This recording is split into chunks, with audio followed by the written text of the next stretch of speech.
In real life, knights fought fast and rough, not like in movies. Battles were loud, messy, and over quickly.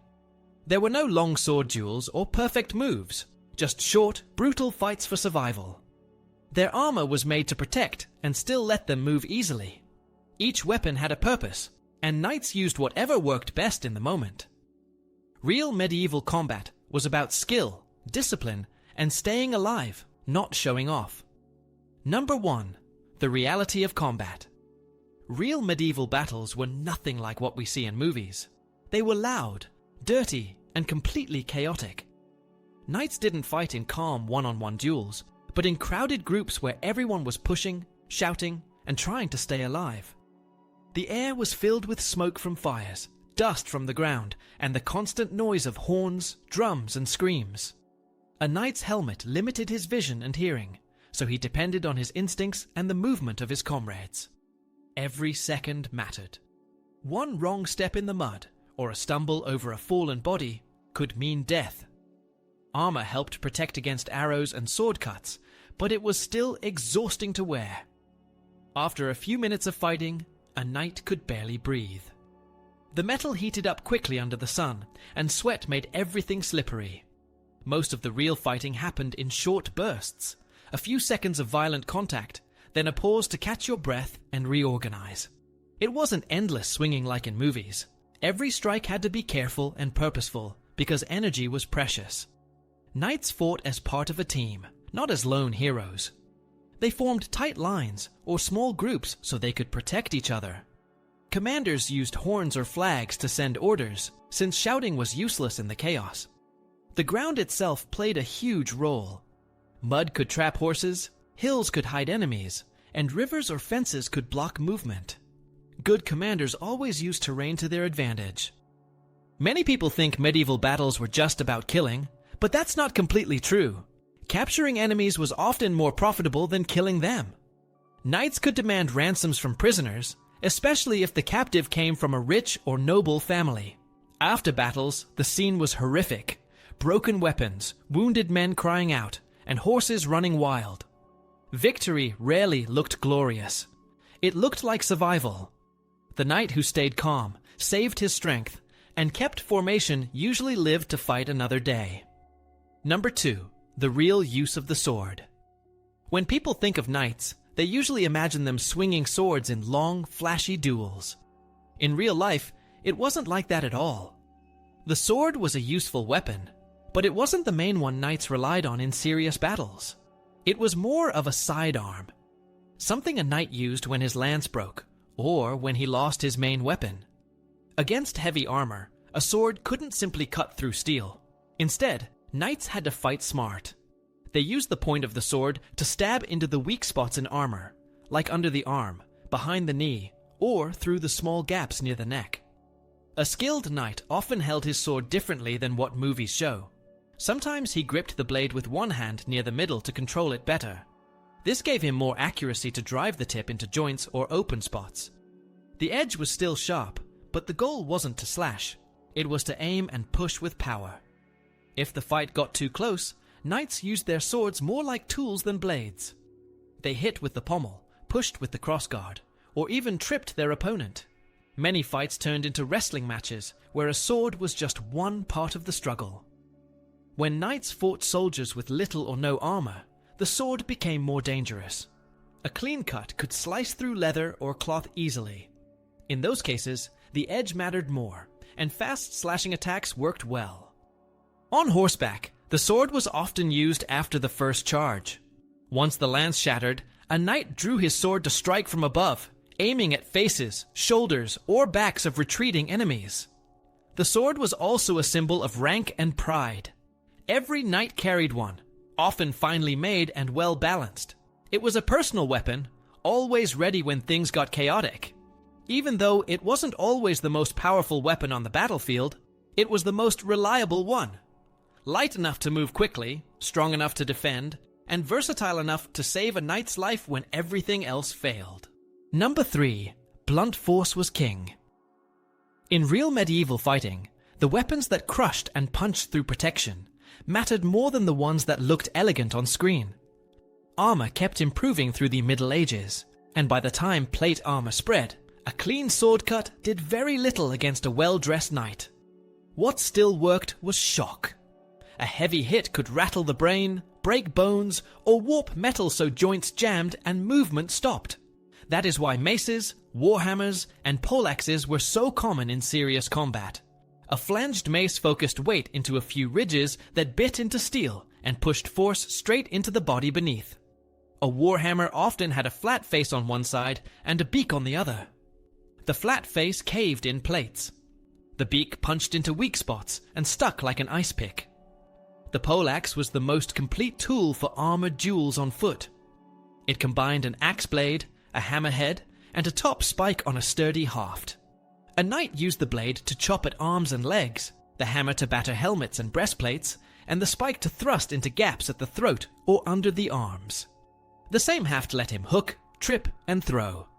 In a tight scrum, he could slide his hands and use the weapon like a lever to twist an opponent off balance. Cavalry favored blunt force as well.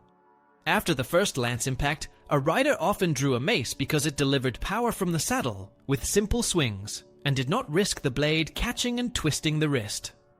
Blunt weapons also mattered in sieges, where cramped ladders and narrow breaches rewarded short, violent motions over wide cuts. Even when swords were carried, fighters shifted to half-swording, to thrust into seams because that mimicked the logic of a hammer blow by concentrating force. The lesson was consistent across battles and tournaments. When armor ruled the field, the weapons that crushed, dented, and stunned were the ones that decided who walked away. Number 4. Mounted combat and the lance. Knights built their fighting style around the horse and the first strike of a couched lance. The saddle had high front and back supports that locked the rider in and let him push the lance under the arm with his whole body. Stirrups helped with balance, but the saddle and the tight seat carried most of the shock. The lance was a long ash shaft with a steel head and a handguard called a vamplate. In war, it had a sharp point. In formal jousts, it could have a blunted coronel. On campaign, the goal was not to crash head-on into a wall of men. A well-trained troop attacked on an angle or into a weak spot. They aimed at open flanks, loose units, or a line already shaken by arrows. The first seconds mattered more than anything. A clean hit could punch through a shield, break bones through armor, or knock a man flat so the following ranks rolled over him. After impact, the lance often shattered or was dropped on purpose. The knight then drew a sword, mace, or axe and used the height of the saddle to cut down at faces and shoulders. Horses were trained to push, trample, and hold steady under noise and blood. A good destrier responded to knee pressure and turned without wide swings. Cavalry worked in waves. One group struck and pulled out to reform. The next group hit while the first circled back. Trumpets and banners told riders when to charge, when to wheel, and when to chase. Terrain decided the plan. Dry ground and a gentle slope helped. Mud, hedges, ditches, and stakes ruined momentum. Infantry knew how to resist with long spears and tight ranks. Archers drove stakes and shot to break nerve before contact. When the field punished horses, many knights dismounted and fought on foot inside mixed formations. Even then, the lance stayed useful as a long thrusting spear at a breach, or against riders who came too close. The real art was timing, not bravado. A measured charge at the right target could crack a battle.